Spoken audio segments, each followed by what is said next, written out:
Bonjour et bienvenue sur la chaîne. Aujourd'hui, un sujet qui reçoit des louanges de la presse financière, qui fait preuve d'un amateurisme de connivence. Les médias économiques applaudissent, enfin un ETF défense éligible au PEA. Vous pensez investissement patriotique, diversification sectorielle, opportunité stratégique? Attendez de voir ce qu'on vous cache. Derrière la promesse de rendement et de sécurité se cache un piège bien rodé, frais invisibles, dilution massive, aucun impact réel sur l'économie de défense européenne. Voici comment vous financez des multinationales américaines, sous couvert d'un ETF européen. Comme toujours, voici les sources qui sont accessibles aux journalistes également.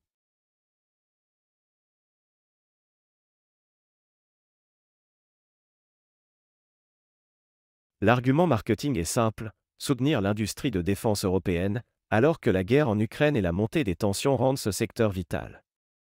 L'indice sous-jacent, souvent Bloomberg Défense ESG ou équivalent, inclut pourtant des entreprises non européennes, des géants américains, ou des sous-traitants très éloignés de la souveraineté. Par exemple, un ETF Défense Europe inclut parfois Raytheon, L3 Harris, Leonardo, Safran et Airbus, dont 25% de la production est civile. En clair, vous financez un patchwork mondialisé, pas dans une stratégie industrielle cohérente.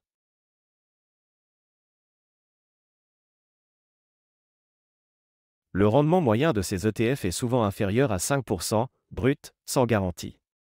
Soit inférieur à l'inflation cumulée et la dévaluation systémique de l'euro par dilution monétaire via la planche à billets.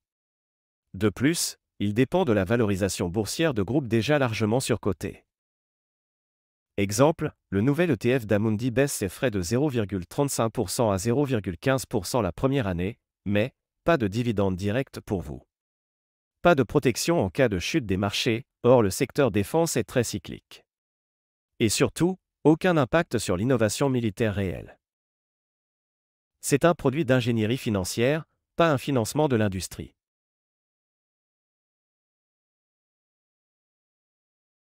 Frais de gestion réduits, mais frais d'entrée et de sortie via votre courtier.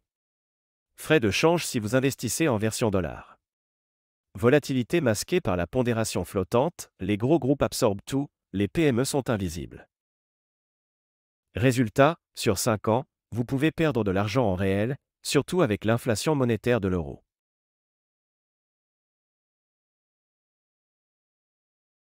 Être éligible au PEA ne veut pas dire soutenir la France. Le fonds reste domicilié au Luxembourg ou en Irlande, fiscalité favorable pour l'émetteur. Les titres sont souvent dérivés, non détenus en direct, via swap ou synthétique. Vous ne possédez ni actions réelles, ni droit de vote. En cas de crise géopolitique, vous ne détenez rien de tangible, et l'ETF peut être gelé, comme en Russie en 2022.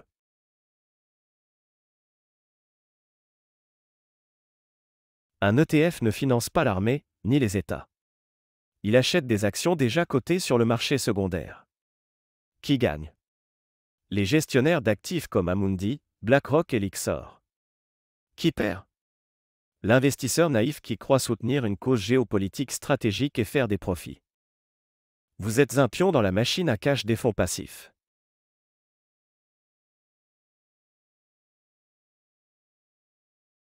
Je vous laisse découvrir ce comparatif.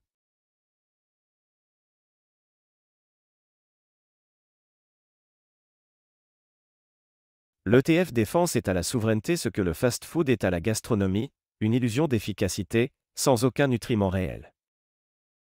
Merci de partager cette vidéo pour exposer l'hypocrisie financière qui entoure ces produits vendus comme stratégiques. Votre argent mérite mieux qu'un algorithme boursier. Investir pour la souveraineté, c'est autre chose que remplir les poches de BlackRock. À très bientôt sur la chaîne.